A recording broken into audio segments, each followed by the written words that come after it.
Hi everyone, welcome to another MLM dumpster fire, and today we're back to talk about Plexus. Actually, we're going to watch another Plexus training that I found. In the past, Plexus has proven to be extremely problematic with all the medical claims, all the health claims that their reps tend to make, that the products cure chronic back pain, things like that. It's been a roller coaster. I cannot say roller coaster. It took me like 5 tries. This is called What, When, and How to Work Your Plexus Business. So I feel like there's going to be a lot. You have to sacrifice this and that to do this biz. Before we get into it, big thank you to all of my channel members and big thank you to all of you guys who are watching me or supporting me in any kind of other way. Every like, comment, subscription, it all helps. Watch time also.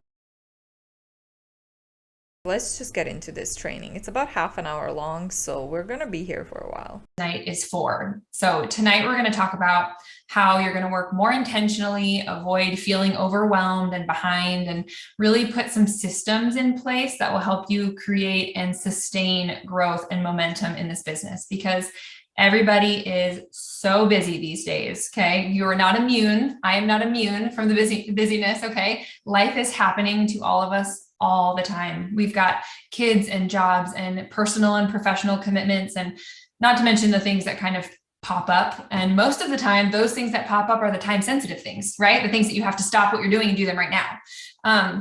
And I get that. And I think that we all know that those things are going on all the time.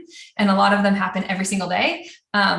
Whatever your situation is, you can know that kind of all of us have that happening. And so we got to understand that we are always going to have more demands, more responsibilities, and more opportunities than we actually have time for.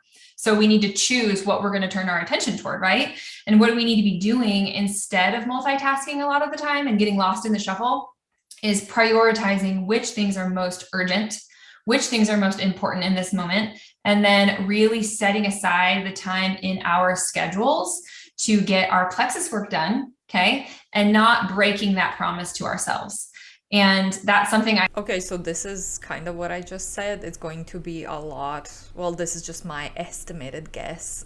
It's going to be a lot. You need to sort out your priorities. So if you have hobbies, if you're scrolling on your social media, or if you're doing anything like that, you have to adjust the time that you spend on doing this, or don't do this at all, so that you can work your plexus biz. But why would you work? Oh, income disclosure statement is going to be down below in the description box. But if she starts making income claims, we're going to take a look at it during the video. But why would people prioritize their plexus biz if they're not getting any profit out of it, if they're just busting their asses and they get nothing in return? Why in the world would they prioritize it over their actual job or their part-time job or something else that pays them? I say a lot because it's something I firmly believe that if I say I'm going to do something, I'm going to do it.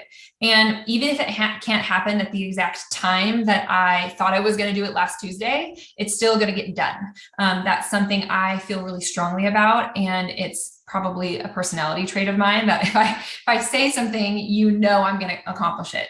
And, I feel like if we wait until we have time left, in our day to do things, we're never going to get it done, because that means we're kind of just doing this when it's convenient instead of committing to make things happen, right? And not everything in life is going to be convenient, right? Especially a business that you're running from your house.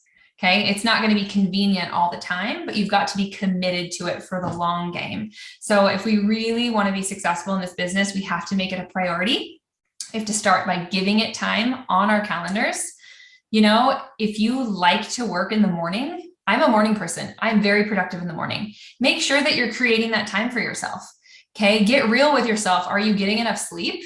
Do you need to wake up a little bit earlier? How can you make that happen? Because if you're on your game early in the morning, then make sure that you can get your work done early in the morning before life happens, right? Or maybe you're a night owl and you love having that time in the evening.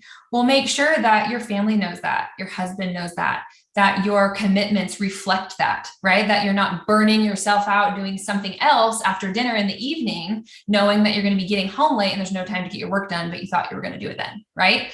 So look at your schedule. If you're somebody who's working on lunch breaks at work, if you're working during kids' nap time, that was me when I first started Plexus. I had a brand new baby and nap time was my jam. Okay. I had a husband working long hours, no childcare. Like, it was me just hanging out, working whenever. Please tell me, all the moms out there, I'm not a mom, so I don't know, but I feel like a lot of the time I hear when your baby's napping, you should be napping as well, especially if it's a newborn. It's very exhausting to have children jumping around on top of you, and then even during those little nap times where you can rest yourself as well, physically and mentally, you are instead going to be working this biz in those, and I feel like that's just going to result into you overworking yourself and overstressing yourself. Obviously, it's different for every mom out there. If you're a mom and if you're watching this video, please let me know down below. Is it true when your baby sleeps, naps, you should be napping and resting as well? I could. And so nap time and after bedtime was totally my game. I worked a lot on the weekends too, because my husband was home on the weekends. And so I could say, hey, you take the kiddo for a walk. I need to get an hour of work done. That communication with your family is really important. And I know as mothers and as wives, it's really hard for us to have those conversations because a lot of times we feel like the burden lays on us to do all of the child rearing and all of the cooking and all of the cleaning and everything that has to do with anything inside of the house or outside of the house really is our responsibility. But also, if we can get our families buy-in on what your future could look like as a result of putting just a handful of hours into this business every week, I think you would really start to see that they would love what you're doing here. And the best part about that is if we keep the promise to ourselves and we do the work we say we're going to do, we get the results that we're after. And then we can turn around and say, look, family, I did it. Look how worth it that was. Right? Look, I won the trip to Disneyland. Look, we're going to Hawaii this September, like stuff like that. Look, I got the. Okay, this is kind of weird to me because like, why do you have to prove yourself to your family? Or why do you have to prove that what you're doing is worth it? I feel like this is connected with the stuff like a lot of people don't earn any money and a lot of people lose a lot of money, so a lot of the times their family is gonna be like, well, this isn't really worth your time, this isn't really worth your efforts and the money that you're putting into it. I feel like that's where this is coming from, because let's take myself for an example. I don't have to prove anyone that what I'm doing on YouTube is worth it, because I'm helping people, I'm spreading awareness, and I do have some little allowances that I get every month from doing it, so I get rewarded, right, financially from doing it. But I don't have to prove to my family that it's not a scam and that what I'm doing is worth it. You know what I mean? Like, why would they? Don't care. Do you know what I'm trying to say? Like, you don't have to prove your family that what you're doing is worth it, unless you're involved in something shady where you feel like you have to explain yourself to other people, which happens a lot in MLMs and happens for a good reason. $500 bonus so we can go do XYZ. We can afford all those, basketball clinics you wanted to do this summer. Okay. So that is a really important piece of this, that yes, you must be disciplined and yes, you must make promises to yourself and schedule this in, but you have got to get the buy-in of the people who are going to be affected by these choices, and not only telling them what you're doing, explaining the reasons why you're doing it, what the value in that is, and then proving to them that you're going to do what you said you were going to do. So not only are you promising this to yourself, you're promising this to the people that you love and the people around you that are closest to you, right? So you're going to decide where you can create even just 15 or 20-minute pockets of time in your schedule, right? If you can create 30 to 60 or 90-minute time slots, that is wonderful too. If you're going to commit for the next 90 days to waking up an hour earlier and doing all your Plexus, more power to you. Like 100% do that, right? If that's your jam and you love that kind of thing, roll with it. I know some people prefer to work in small spurts throughout the day, while others prefer to get it all done in one go. I'm someone who likes to work in a big block. I find that I waste a lot of energy and find myself getting distracted if I'm switching between activities. That's my personality type. I've noticed that about myself. I don't work well in small chunks, but I know other duals on this team prefer to work in small chunks throughout the day, before or after things they have going on. They pull up 15 minutes early to their commitment and they can knock out some things on their phone before they go inside, right? Or they just get out of some kind of appointment, they come back, they've got their planner or their computer or whatever in their car, and they're like, you know what, before I start driving, I'm going to take 10 minutes and I'm going to do certain IPAs, right? I know people that do that and they do it habitually, or they're working full time and they get to work early and they leave just 15 minutes at the end of the day in their car before they head back home, right? Because at home, it's like chaos because it's dinner time when you get home, right? But whatever you decide, the kicker is to hold yourself to it, okay? Block off the time before you're in the thick of the day, okay? Don't be trying to decide 5 minutes before lunchtime if you're gonna do your IPs at lunch or not. The answer is probably no. So I would not try and make that promise that close to the time you're going to be working, right? I want you to come into your day or your week with a plan so you don't find yourself losing time, being unfocused and unorganized, okay? You need to check your schedule the night before or on Sundays before the week begins, whatever your days off are, do it then, right? Meet with your family, meet with your husband, like whatever that looks like for you. You're going to map out where you're going to be placing 60 to 90 minutes of work in on about 5 days of the week. That's what I would recommend. Okay. Okay, sure, but that doesn't work for a lot of the people. A lot of the people don't feel comfortable with planning. It stresses them out even more. So it's not really a universal. It doesn't work for a lot of people. And a lot of people are not going to be productive if they do that because they're going to get overstressed and something's going to jump in. And it's like, you know what I mean? It's not a great advice in my opinion. Even if you have maybe a really young team or a really small team, and some of the things I'm going to walk through, you might say, I don't have enough people to talk to in that amount of time. Well, there's always things that come up. Okay. You will fill the time that you have been given. I know that for sure. We always take longer than we think we do to do things. That's human nature. If we say we're going to take a 10-minute shower, that's probably going to be a 25-minute shower. So just know that. But understand that this can work for your team. This can work for whatever level or size or rank you're at right now.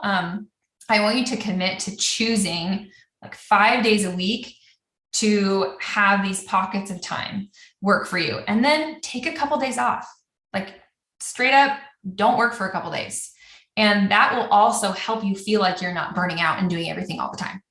When you really set those boundaries, that's going to be important for. Okay, but we all know that there's a lot of Zoom trainings that happen a few times a week and things like that, opportunity calls. So if a rep says that they don't want to be on this call because they're taking some time off, usually what we hear is happening is they're going to be shamed because they're taking time off. And it's that hustle mentality. Are you really going to take time off now? You should really be working your biz now because it's going to pay off later, which we know as well is not what happens for 99% of people. So I feel like, yeah, that advice is fine, but it doesn't really happen that often. The reps take time off, a few days off without the additional stress or without being judged if they don't attend these training calls and things like that. Or your kind of emotional stamina going through this, right? And every day doesn't have to look the same.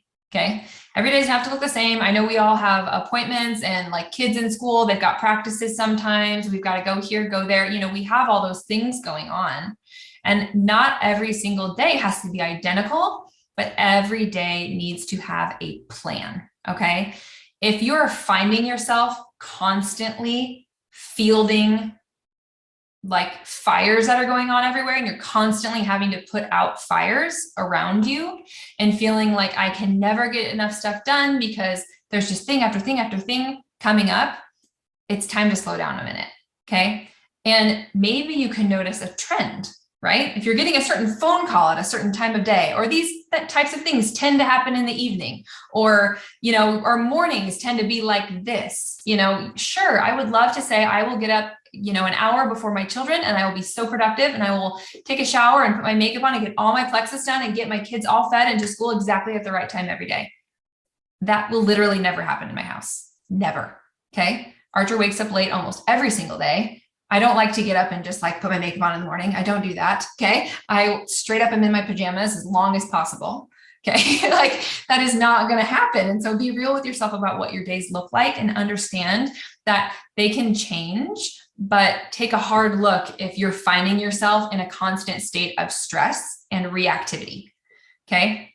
I'd like you to try to slow down and be proactive with maybe changing that structure or changing the response so it doesn't trigger such stress and anxiety and, kind of that like the sky is falling, the world is ending, right? That worry, like, I'm not going to get all this done. Oh my gosh, I'm a failure, all these things, like I've had those feelings before.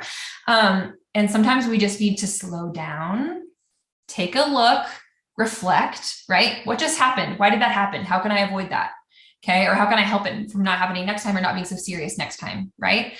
And if you are really feeling like your goals are meaningful to you, it is worth your time to do this reflection. It is worth your time to schedule work. And if you have a day when some emergency happens, which they absolutely do happen, meetings and people showing up at your door or giving you a phone call, you got to get out of the house, totally happen. One of them happened to me today, actually.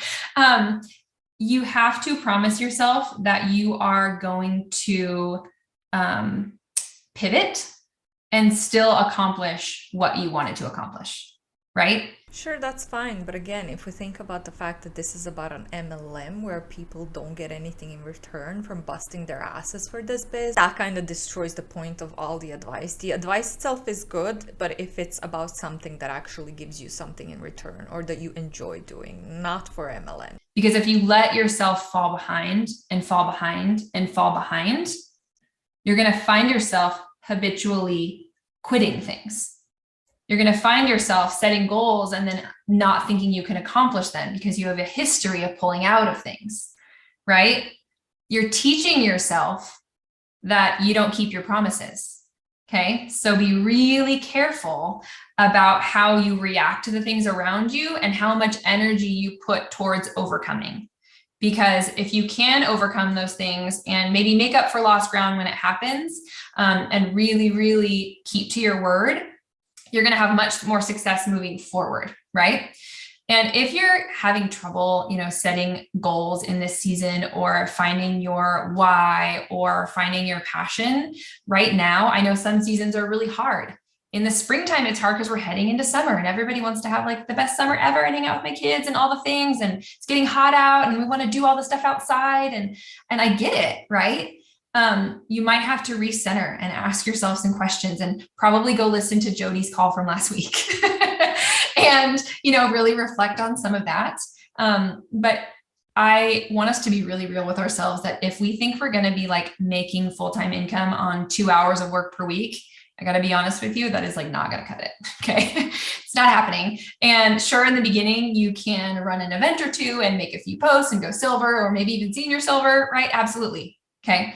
But if you want to move past that and create structure in your business so that you can grow it exponentially without feeling burnt out or hot in one season and cold in the next, you're gonna need to set some boundaries and have discipline in regards to your time.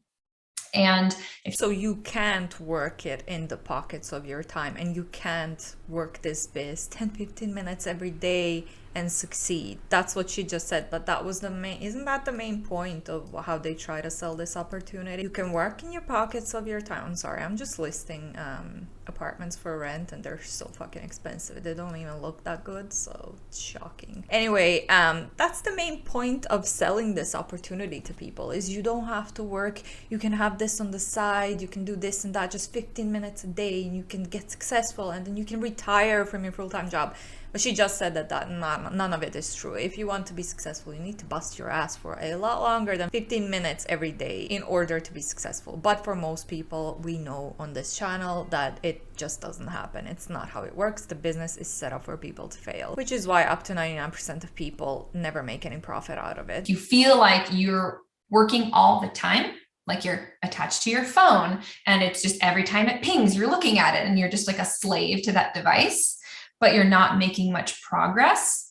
You're probably wasting a lot more time than you think doing non-income producing tasks. You're doing the business activities that are kind of time fillers, time wasters, and they aren't moving the needle forward. And that's what I'm going to help you with today, because I think it's really easy to feel like we're busy, but we're not actually productive. And there's a huge difference in what that looks like when it comes to your Plexus business. So I hope that you kind of are starting to get an idea of how you can fit in 15, 20, 30-minute increments into your day. Or if you're like me and you want to work in a big 60 to 90-minute block, Where is that in your week? How can you get that much time in 5 days a week so you can take a couple days off? And it's okay if it's 15 minutes in the morning and then 30 minutes at lunch and then 15 minutes after the kids go to bed. It's okay. That's totally fine, as long as you have planned it that way and you actually do it. Okay. So we're going to walk through kind of what you should be doing during your time and a little bit about how you do these business activities. Please put any questions in the chat, Lindsay, or if you're feeling called out, I'm sure everybody is.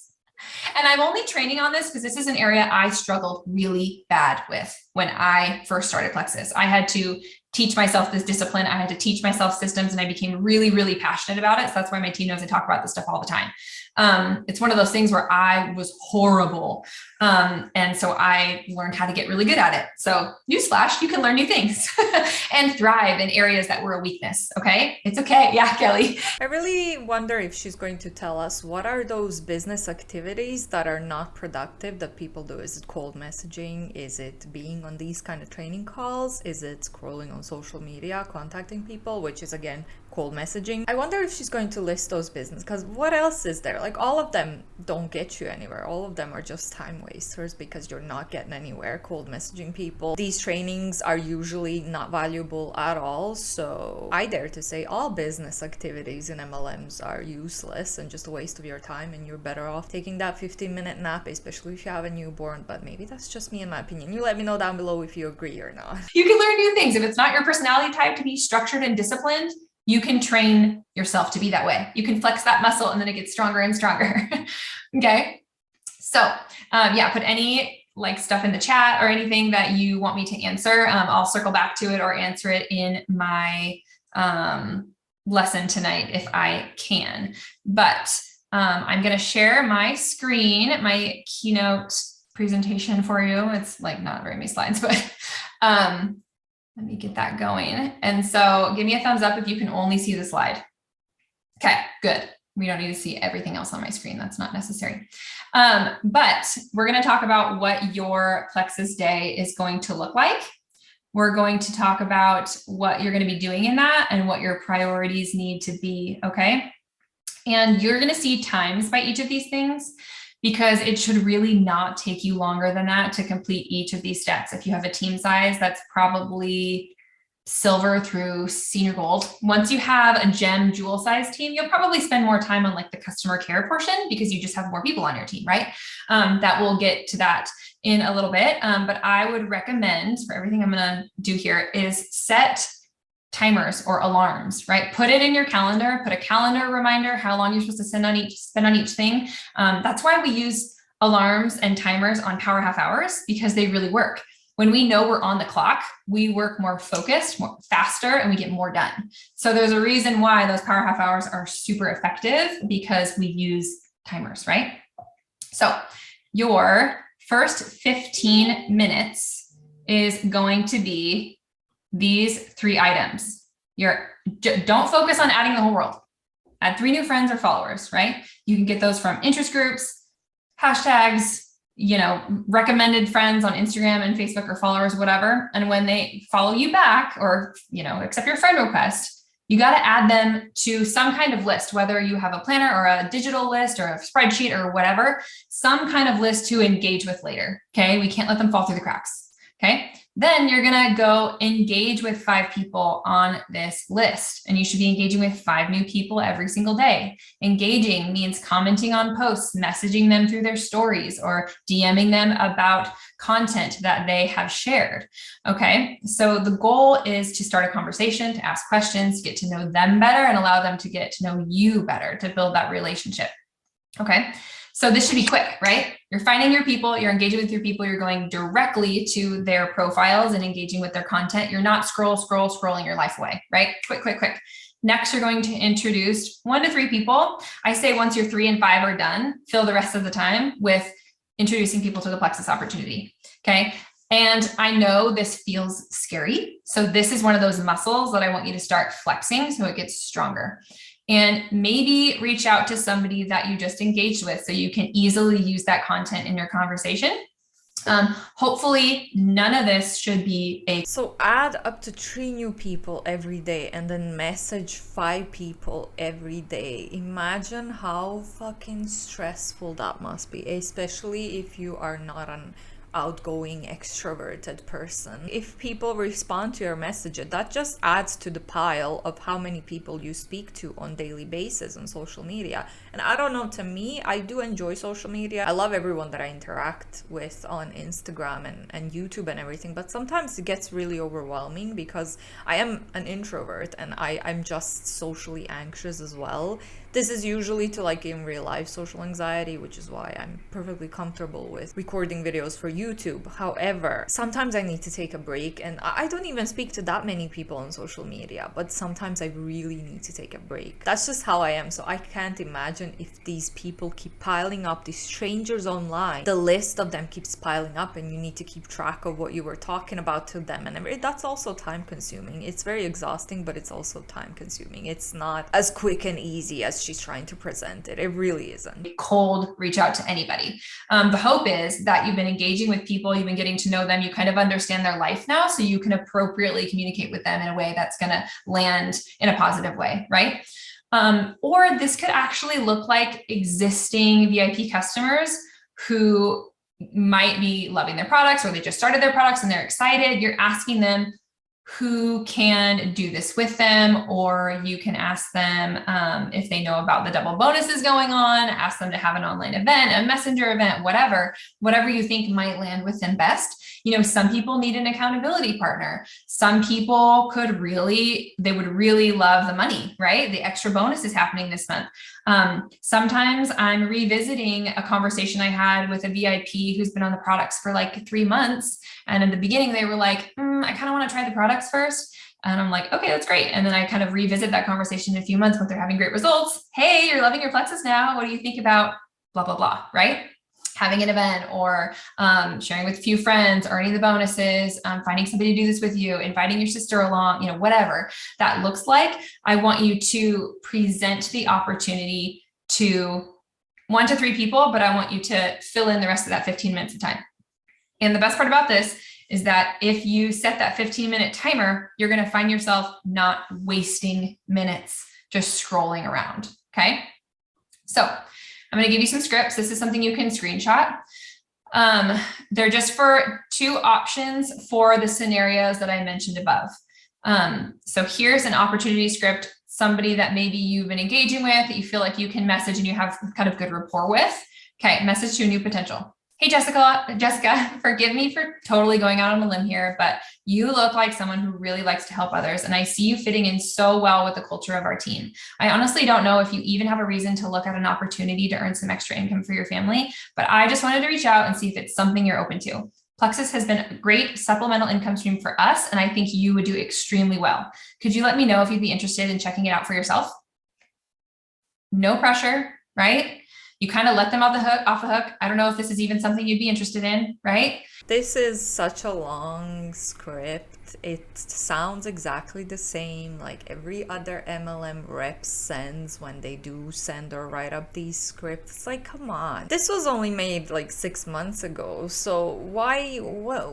Can you not be a little bit more innovative? Do they not know that all the other MLMs use the exact same wordings and stuff? Also, if someone offers you something on social media, Instagram or any other social media, a business opportunity, this is not usually how people, like legit businesses and legit people, offer other people legitimate opportunities. You know what I mean? Unless it's like a verified, like Riderware contacted me on my Instagram, obviously. But I was still like, are they hacked? Like, what's going on? I still had to check everything and respond and see what's going on. I've also received messages from verified people that were very dodgy, like for a photo shoot, some guy that rides bikes professionally or something. I don't believe you. You're shady. So I just deleted it. And things like that. Like, you need to really think, okay, does this seem like a legit opportunity? Can they offer me something that's going to prove that it is not shady or scammy? If you're already considering it, at least ask for proof. Make sure that if you're stepping into something, you know what you're stepping into. And it's fine to reach out to people that you feel like you have some type of connection with, right? The odds of them even responding are going to be so much higher if you have built that trust and built that bond a little bit, right? That doesn't mean you need to be engaging with them for like a year. I'm just saying if you've been engaging with them for maybe a couple of months now and you've learned their lifestyle and you've learned if this is something that they would be open to, and if they're really active. That actually does work, especially if the person is not really familiar with MLMs like I was back in 2020.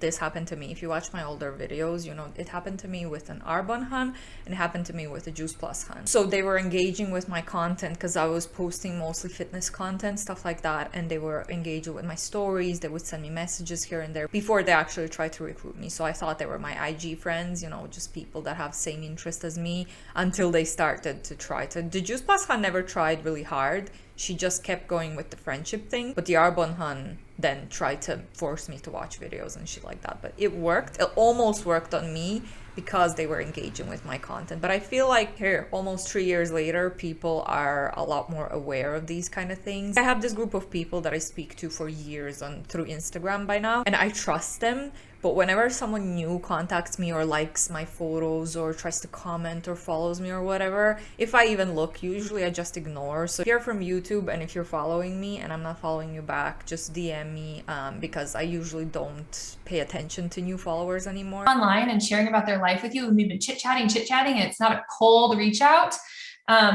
This would work really great. I've had success with a lot of messages like this that I've just been going back and forth with people, engaging with them.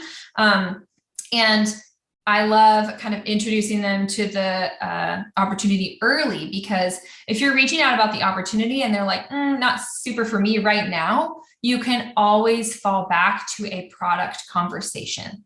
If you reach out about the products and they're totally not into it, there's like nowhere where to go from there, really, right? So if you reach out about the business and kind of present that as an option for them to gauge their interest level, you can always come back and ask if they would be interested in trying a sample or interested in attending an online event that's upcoming, or just checking out the products, right? I like to have this conversation really early, because maybe somebody I messaged this to wasn't into it. And then I offered the products and they kind of learned about them, you know, went through some commitment after commitment, tried a sample, went to an event, eventually they enroll, right? And then I asked them again, right? You're getting started. Here's like the earning opportunity. I know I mentioned this before. Is that something you'd be open to now? And they're like, I really want to see if they work for me first, right? Great. I give them outstanding customer care. We have a really good relationship and they see some great results 2-3 months down the line. Hey, you are loving your Plexus now that you've tried the products. What do you think about going for that extra bonus? Right? So it's not something that you just like hit it one time and leave, right? It's definitely something you want to have a conversation with over and over again, because people might not be interested right away, and that is totally fine. Okay. But I do ask kind of again and again, and I have a lot of people on my team who are silvers, senior silvers, gold ambassadors who said no in the beginning. And for God's sakes, no means no. If you ask someone and they say no, just leave them alone, because if they change their mind down the line, they're going to contact you themselves. You don't have to keep asking them, but have you changed your mind? Just leave people alone, please. Then went on to have really successful events, messenger events, online events, all that, invite people to join them, and they have great teams. Okay. So here's a message to an existing VIP, like I was saying. So once they've enrolled, hey, Sarah, I'm so excited for you joining your Plexus. I have to tell you, I truly pride myself on being able to teach people how to get their products paid for. I never want finances to get in the way of your health journey. And when just a few friends join you, like you join me, you will earn enough cash to cover your products for the next few months. Is this something you'd like me to help you with? I've had also a lot of really good success with that too. So tweak these to sound like you, but notice that I'm not giving them too much information. Okay. I'm not tossing dollar amounts at them. I'm communicating the value, that I know they're loving their products and I want to make sure that they can always afford them. And so just a few people is going to allow them to stay on the products for, multiple months, right? So it's a very rich claims coming from a Plexus hun. Plexus income disclosure statement is back from 2020. I wonder why they haven't updated it since then. It's not even it's a very, very poor with information. The average earnings of all brand ambassadors was $544 a year. $544 a year. Even top 1% of brand ambassadors made an average of $37,553. 37,500K per year for top 1%. So how is she promising people all of that money within the first few months when the average earning is 544 per year? That's just insane. But yeah, their statement is very poor, but it's still gonna be linked down below in the description box if you want to take a further look. I just like to include these numbers in the calls when they start making these kind of income claims. It's just so ridiculous. It's just a bunch of BS, but most of us that were watching this video know, and if you don't know, please check the income disclosure statement because it's a scam in my opinion. You know, if you're looking to get some extra income every month, this really is not the solution. Plexus and MLMs in general are not the solution. Great, easy, quick message that helps kind of explain that value. Okay. Now, these are the things that, you know, we just gone over. And if you want to move faster in this business and have more success, you can spend more time doing these business growth activities, right? In the first block. You can add more people, you can engage with more people, you can present the opportunity to more people. The more people you can build trust with and talk Plexus with, the higher the likelihood of you finding someone to partner with in this business, right? But if you're adding time in any one of these areas I'm talking about tonight, be careful not to let any of the other categories fall by the wayside, because that's what's going to get you in trouble down the road, okay?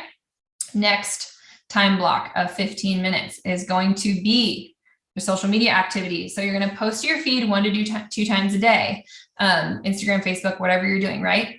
You want to make sure there's at least one Plexus, one personal. You don't want to do like Plexus infomercial style to be putting Plexus posts back to back to back to back. Okay. Don't overthink this. Okay. I want you to remember that most people are not posting on Facebook or Instagram every single day. Okay. The average social media user is not posting something every single day. So you being present every day in some capacity is leaps and bounds better than everyone else that is on their feed. Okay. So even just showing up in whatever shape or form you're in is going to be better than, you know, the people who are just scrolling and not, you know, posting anything. Right. I think the average user posts something like once every couple of weeks or something like that. So you are setting yourself apart if you're just present every day. Okay. Now, the Rise team has a post ideas group. If you're not a part of it, be a part of it. If you're on my team, my personal team, we have our own post ideas page. Okay. So, you know, you've got access to post ideas. So if you're looking for Plexus post ideas, it's like a whole library full of them, right?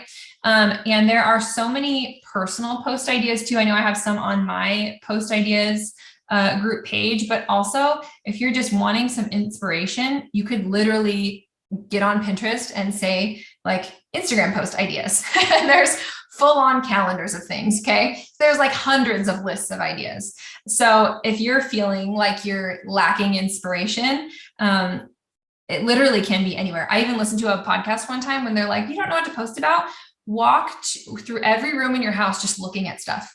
Like, look, like what's a book you read recently? What's a favorite object in that room? Do you really like? Okay, sure. However, a lot of the people are not that comfortable with just posting on social media. Back in 2020, when I only started being active on social media and actually like posting things, I was so nervous about every single post that I made.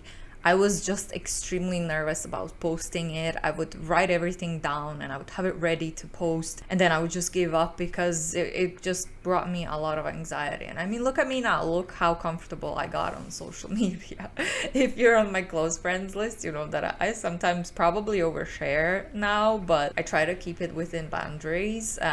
But yeah, I mean, I got really comfortable with it, but I was afraid of people judging me, people from back home. I've mentioned this before as as well. I come from a very judgmental place. So I just deleted all of the people that were, that I thought would be judging me or whatever. And it worked like a charm. I'm comfortable now, and I did it only because I knew I wanted to do it. But a lot of the people don't want to do it. And a lot of the people just don't feel comfortable. It's not something they want to be doing in their lives, like sharing everything on social media, and that's completely fine. But that's exactly why this job is not for you, and you shouldn't. I know, yeah, like going out of your comfort zone can be great, but you shouldn't be out of your comfort zone every single day, because that would just result in you being uncomfortable every single day and being unhappy because you don't like being outside of your comfort zone. You know what I mean? Or you can give it a try, but if after a while it's just getting worse and worse and you're still not comfortable and you're not enjoying it, then just quit. It's not like if you keep trying it's gonna get better eventually. That's not how that works. I feel like I'm going off on a tangent. Let's just finish this call. Like that office chair you're sitting in, where did you get your sofa recently? Did you just buy a new rug? Did you try a new recipe for dinner last night? Like, just like literally walk around your house. That was one of the things I heard. And I'm like, that's actually really good advice, because I think when we start looking around us instead of just sitting in one spot, pondering and wallowing in self-pity, we can find inspiration all around us. Okay. So remember, you've got the Plexus Post idea groups, and there's inspiration online. There's inspiration in your own home. You can ask your friends, you can, do all that. But one thing about this is that I have one 15-minute block for these, for posting to your feed. If it's an appropriate time for you to be posting, great, put one of them out during that 15-minute time, right? If it's not an appropriate time, or you're going to save that other post for later, I want you to find or compose the other post you're going to put out during that day, and either save it if it's something that exists online on Instagram or Facebook already, save it so it's easy to access later. Or if you're composing a post, put that in some kind of, notes app or a Word document or whatever, however you want to do that. Tee it up essentially, right? Get it written, save it, understand what you're doing. So when it is appropriate time for you to post later on, in the evening or at lunchtime or whatever, you already know what you're doing and you've got it right there to copy and paste. Okay. So, this doesn't mean to like post two things in 15 minutes, like back to back. That's not what I'm saying. Post one, save one for later, or plan your content during that 15 minutes of time. Okay. You're also going to be present in your stories. You will notice that as you're engaging with your friends and followers, the vast majority of them actually don't have stories, right? But I bet you the vast majority of them are watching stories. So just like you being present on your feed every day, having stories every single day is also setting you apart, making you have more exposure, building that trust with them. Okay. You're going to put personal and Plexus stories. Okay. I would love to see like 3 to 5 separate, 15-second stories, at least at minimum each day. And there are story ideas in the Rise Business page. There's also a Facebook group called One Plexus Instagram Stories that has all kinds of story ideas. That you can always like steal anything us Jules do, just like screenshot it or let us know if you want it, whatever. We are happy to help, but keep it really simple. Okay. People aren't going to read like your entire life story in a 15-second clip on like their lunch break. That's probably not something they're interested in. Show your face though. That gets people to stop their scroll, pause the story more times than not. Seeing your face, you talking to the camera, or even just a photo of you is wonderful. And just don't overcomplicate it. Okay. Just showing up for 15 seconds about, what you're doing this morning, or just showing your face for a second is going to make a huge impact on your audience feeling like they're getting to know who you are as a person. Okay, well, I feel like we've heard enough. Anxiety just struck me when she said post on the stories about 3 to 5 minimum stories per day. And stories take, oh my God. I promise it's my chair that's squeaking. Posting stories can be so exhausting. Again, I don't know, this might be just due to my personality type, but it just gets so exhausting. I can barely post 5. I usually post like 2 or 3 per day. I just can't do it. And also there's not that many updates. Like my life is pretty boring. So I was like, what am I gonna do? I'm not gonna post my coffee cup every single day. it's so hard. Even with the small amount that I try to post on stories, it just gets so overwhelming and exhausting, even though I do enjoy it and I love interacting with people. Like I said earlier, I just that type of a person that gets overwhelmed sometimes and I just need a break. So I can't imagine making so many posts every single day. But also people get bored. Like if you're talking about the same stuff, your biz, over and over and over again, even people who are watching your stories are gonna stop watching your stories. But also a lot of the people just scroll. So just because someone might be watching your stories, they're not actually watching your stories. Not all of them, because some people are just mindlessly scrolling through, as they like to say. So just because you see someone that opened your story doesn't mean that they were actually paying attention. They might have been just moving forward through the stories. I think I'm gonna wrap it up here. If I forgot to comment on something, please let me know down below. Thank you so much for watching, especially if you made it this far. You're a trooper, and big thank you to all of my channel members and all of my subscribers. I really do appreciate all of your support, and don't forget to click that like and subscribe button if you are new here. And yeah, I will hopefully see you in the next one. Bye.